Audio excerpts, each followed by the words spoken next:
In the vast, sun-scorched plains of Kenya, a monumental task was underway in 1898, the construction of a railway bridge over the Tsavo River.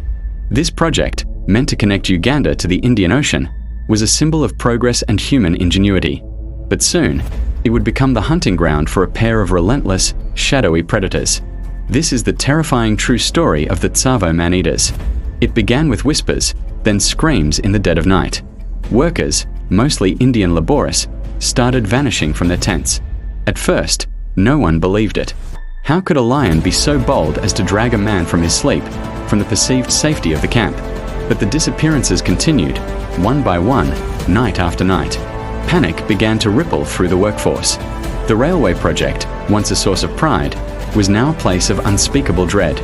The man in charge of the bridge construction was a British engineer named Lieutenant Colonel John Henry Patterson.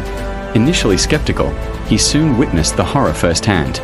These weren't ordinary lions.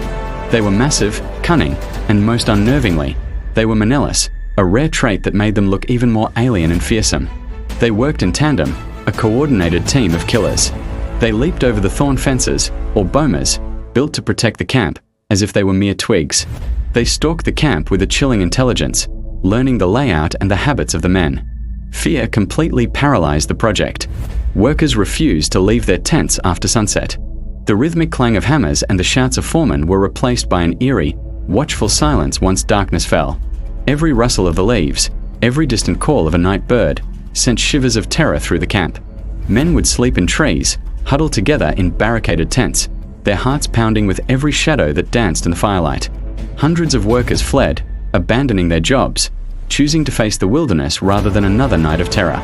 The Lunatic Express, as the railway was called, had ground to a halt. Patterson knew he had to do something.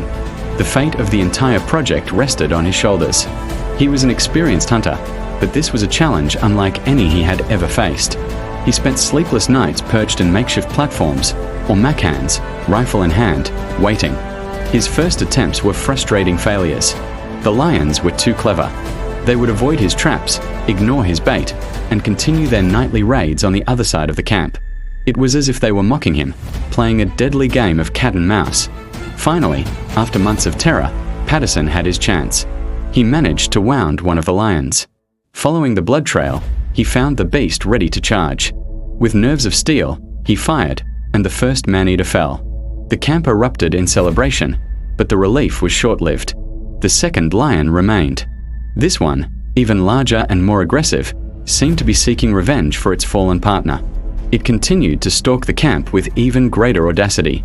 The final confrontation was a dramatic, nerve-wracking ordeal. Patterson set up a new trap, using himself as bait inside a rickety wooden structure. 4 hours, he waited in the suffocating darkness. Then, he heard it, the soft, heavy footfalls of the great cat circling his hiding spot. The lion tried to break in, its immense power shaking the entire structure. In the chaos, Patterson fired multiple shots.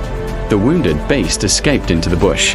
The next morning, Patterson tracked it down and, after a tense final standoff, brought the reign of terror to an end. The two lions were responsible for the deaths of dozens, some say over 100, people. Why did they become man-eaters? Theories range from a rinderpest epidemic that wiped out their usual prey to dental issues that made it painful to hunt tougher animals. Whatever the reason, their legend lives on as a chilling reminder of a time when two lions held an entire railway project hostage.